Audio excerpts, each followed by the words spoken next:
The King's Queen by Zero Zen. Chapter 13. Levi's Point of View. Your uncle has replied to our invitation and promised to visit after the harvest festival. Anne informed me it was early in the morning. Raphael and I just finished breakfast when Aaron sent his servants to get me.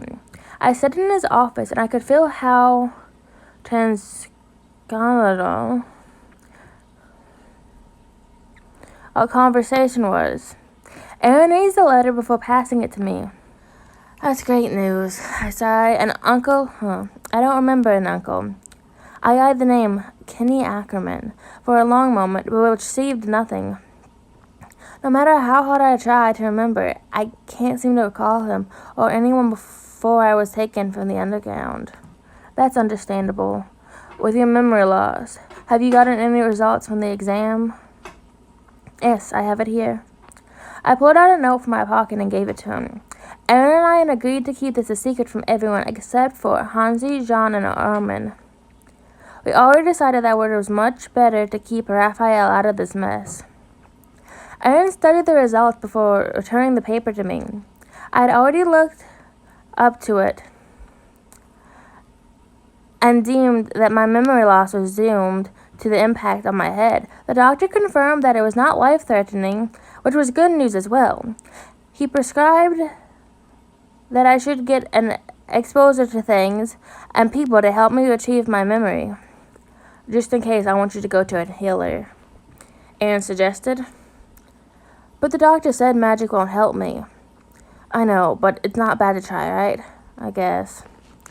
That settles it then. I'll let Armin handle it and he'll escort you to the healer tomorrow. Aaron started and went back to work. He started scribbling on a bunch of files on his desk. Okay, I whispered, watching him work.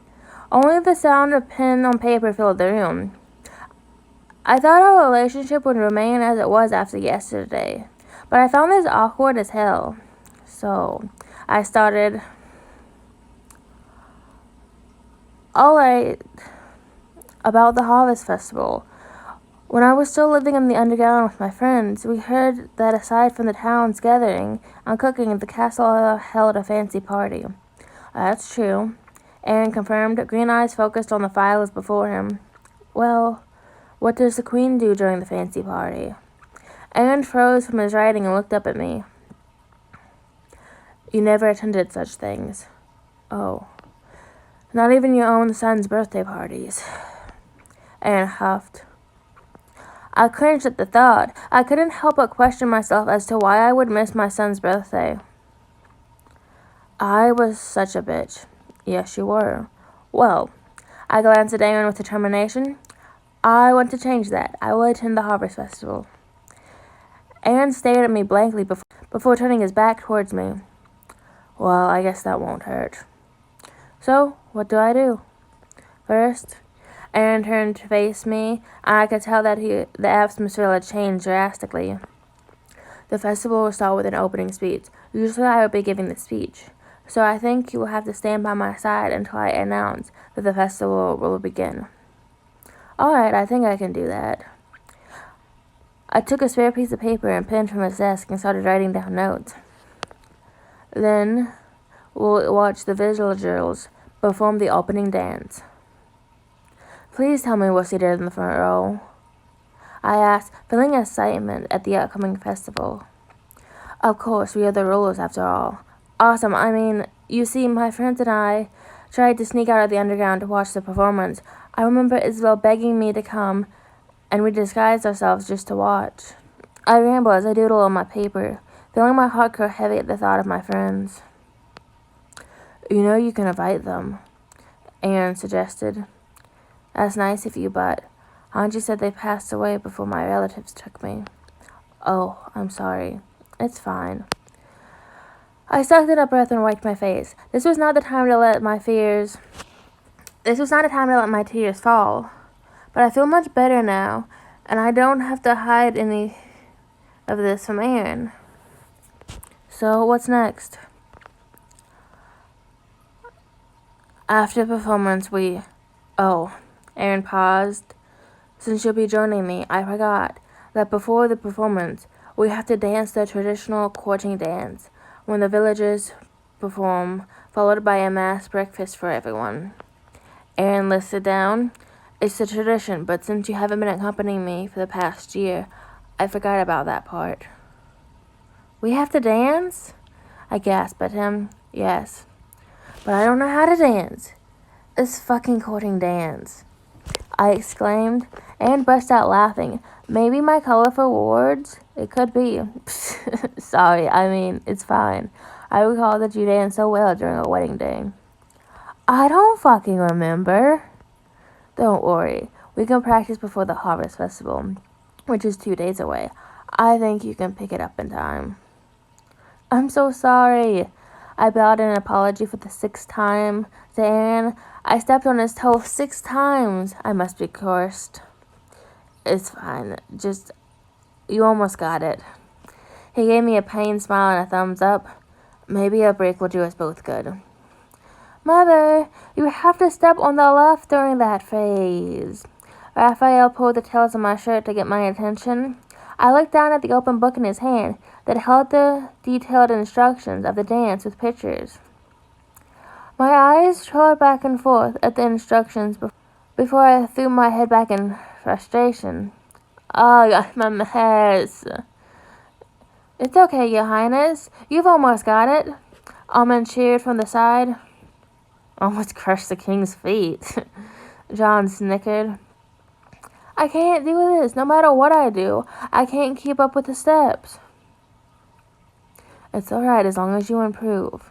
Aaron tried to lighten my mood. And no matter what I do, my body just won't respond. Ugh. You said I danced this before, but I don't think my body even remembers it. The dance was too much for me. It was upbeat and hyper. It needed me to move both my feet and hands around at the same time. There was also hopping on, and one has to be in sync with your partner. But none of my hands or feet wanted to be in sync in the first place. If I thought that training was harder, this was much harder. The room was silent as I looked down at my feet, feeling lost and disappointed with myself. Well, Aaron's cool voice sliced through the silence. According to the book, you doesn't have to be the courting dance. But Your Majesty, I had to be the courting dance. I heard John say, but Almond hushed him. Aaron took my hands and guided each one. One he placed on his shoulder, and the other he laced our fingers together. This is called the waltz. It's pretty easy, trust me. I nodded him before looking down at Raphael. The child turned a few pages and showed me pictures of the basic poses for the waltz. Right. Well, I got the first position, right? Alright, follow my lead. Aaron started slowly instructing me. And we kept repeating until we had practiced the whole dance with him guiding me. And don't look down at your feet, look into my eyes. He instructed and I snapped my head up to look at him. His awkward eyes shone as he stared into mine. I felt like time had stopped right there, and the audience had gone away, and it was only the two of us dancing without music and... See, you did it. What? I blinked. You did well, Levi. I did? I cleared my throat. Then I noticed that we had been staying in the same position quite longer than expected. My heart was beating like crazy. I pulled away slightly, feeling my face heat up. Thanks. You're welcome. You did great, Mother! Raphael chilled, hugging my leg. Will you dance with me, too? He looked up with his signature puppy dog eyes. How could I say no to that? Of course, baby. Aaron's point of view. I chuckled at them. I don't mind that Levi forgot about me when Raphael insisted he dance with him. It was cute seeing them dance together and laugh. Aw, look at them. Almond called. Cute. But I think you just got yourself the biggest rival. Jean nudged me. Rival. I looked at the two as they both twirled around happily. Raphael is my son. I know, tough competition. Jean shrugged. Jean, please. Almond scolded. Look, as long as Levi is happy, I'm fine with it. I huffed. You sure about that? Jean smirked at me. The damn bastard. I looked back at my queen. He was laughing non-stop, and I could see how his eyes shone as he danced with his son. Something wild and dominant howled within me. I could feel my alpha instincts jealousy rose in a blink of an eye, wishing that my Omega, my queen, would give me the same genuine look that he was currently wearing right now. Well, fuck. End of chapter 13.